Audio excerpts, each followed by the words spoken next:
为什么中国人不欣赏有个性的人？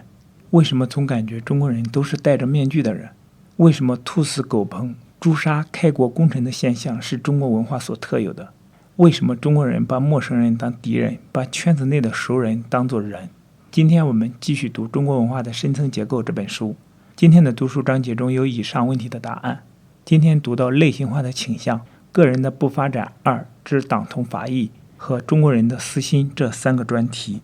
想听更多的内容，可以订阅我的 YouTube 频道。读完这本书之后，我还会就解读中国文化这个专题去读更多的书，以帮助自己查杀掉头脑中的中国文化病毒，在个体层面做到文化出埃及，早日跃迁到现代文明的状态。让我们开始吧。第一个专题，类型化的倾向。在个人不发展而又必须渠道化地做人的情况下，就会形成用类型化的方式去看待人与事物的倾向。在一个不尊重个性的文化中，个人的确是没有个体化深度的，即使出现少数这样的人，也会被群众用类型化的眼光去对待他们。在面对一个没有个性化的深度，事事必须符合社会道德，因而只生活在类型中的人时，你往往会觉得接触不到他们的真实的自我。当他判断你的时候，也会感觉到他并没有接触到你的自我，而只是凭1-2件表面化的事物就将你定型。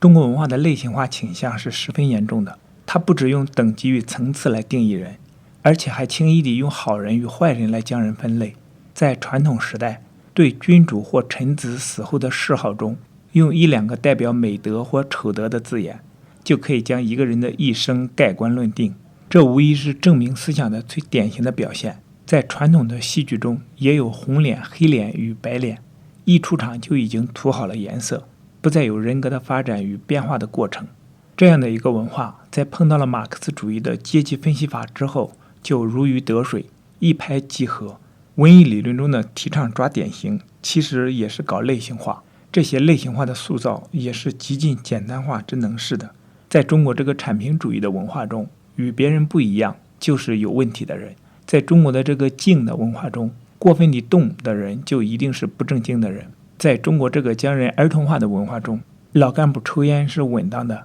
青少年抽烟就不是乖或听话的人。在中国这个锁国心态的文化中，向往外界的人也必定不是好人。在近年电影中女性形象的塑造中，男女角色已经比以前更强调美貌了。然而，在女性的造型中，还是常常出现只注重内在美以及只注重外在美这2大类型。只注重内在美的就是清汤挂面，但是必定是心地好的，为人民服务的；只注重外在美的就是贪慕虚荣、迷恋国外的生活、自私自利的人。本来这2种美不应该是水火不相容的，然而中国文化既然是无性的文化，因此甘于使自己过分具有吸引力的人，就一定不肯存天理灭人欲，也就一定不是好人。的确，在5讲4美运动中，也只提倡心灵美，而没有仪表美，好像这2者是互相排斥似的。在这样的一个文化中，一个人只要不符合群众允许的公共类型，就会成为被铲平的对象。在文革期间，只要有一点文化修养的，有过国外经历，因而有消除不掉洋气的，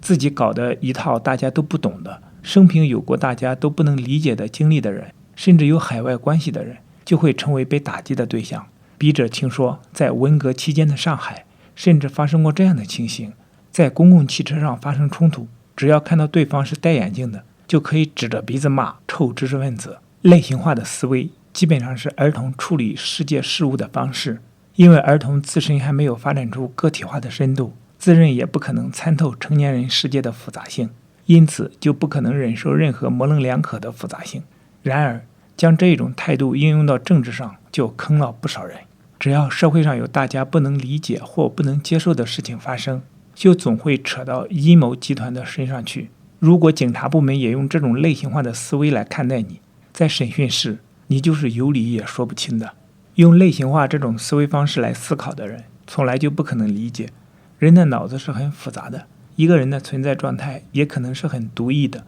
它可以有千百种原因提出异议。然而，没有个体化的中国人是不能用这种方式来看问题的。他们既然在道德问题上也不信任孤零零的个人，在政治问题上自然也不相信有不属于任何集团，也就是不可归类的个人这回事儿。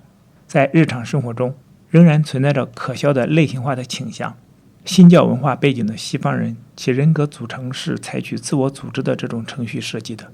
因此可以一个星期5天拼命工作并达到优胜的地步，到了周末又可以尽情地去玩耍，搞男女关系，也能达到很优胜的地步。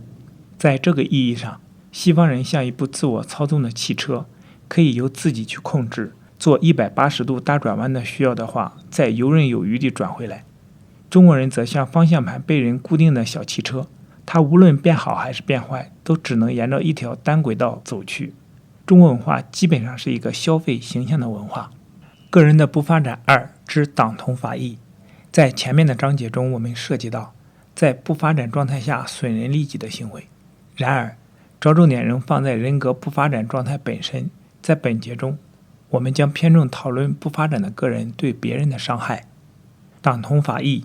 中国人之间树立不起个人的人，往往有拉大旗做虎皮的倾向。这种倾向，如果只是为了稳住自己，就顶多表现为自己没有个性，还不至于损害他人。然而，如果是连群结党排除异己，就会出现损人利己的行为，而且还往往为社会为国家断送人才，因为他们势必只使用自己人，并且打击异己。如果是有才干的人而不为他们所用，那就更有打击的必要了，以免养虎为患。京剧中有大登殿这一剧目，其中描写了薛平贵在做了皇帝之后，就大量犒赏自己人，并打击以前的仇人。这种一招权在手便把令来行的作风，是十足中国人的嘴脸。想成为人上人的中国人，总多少会有一点大登殿的思想。中国人的私心，这种将自己的私心放在了整体利益之上的做法，正好说明了中国人搞和合、讲大团结、强调大一统的虚伪性。事实上，正因为在中国文化中没有开诚布公地追逐利益的行为，也没有具有尊严的逐利方式，才会造成这种现象。的确，正因为大家都必须把自己说的堂而皇之、纯粹无私，结果公与私的界限就不知道画在哪里，而任何人都可以假公之名以遂其心。因此，标准定到高入云端，就往往会堕入厕所中去。中国人在天下为公的国有化体制下，并没有能够消除自留地。本着同样的文法规则，在中国人他治他律的人格中，也无法去除私心，因为即使是驯兽师的垫鞭，也无法去除残留在狮子老虎体内的最后一点兽性。这种他治他律的方法，竟可以搞展平主义，搞到人人都没有个性，也可以搞存天理灭人欲，搞到人人都自我压缩。然而总有一些角落不能为这些外力所达到，而人格中的这些阴暗角落又不能由自我组织的方式去控制，于是就形成了失去任何控制的私心。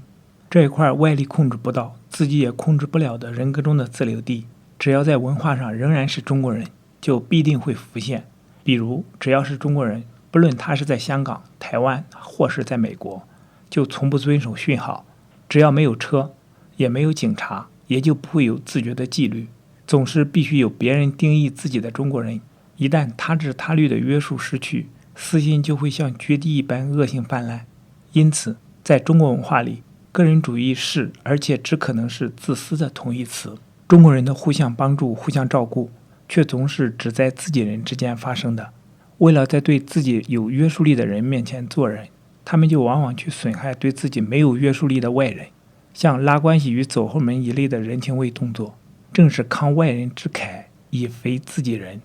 也就是牺牲外人的利益，以满足自己和自己人的利益。这种内外有别的做人方式，往往就将公家当做了倒大便的场所。然而，整个体制都搞瘫痪了，受损的人自然也会包含自己。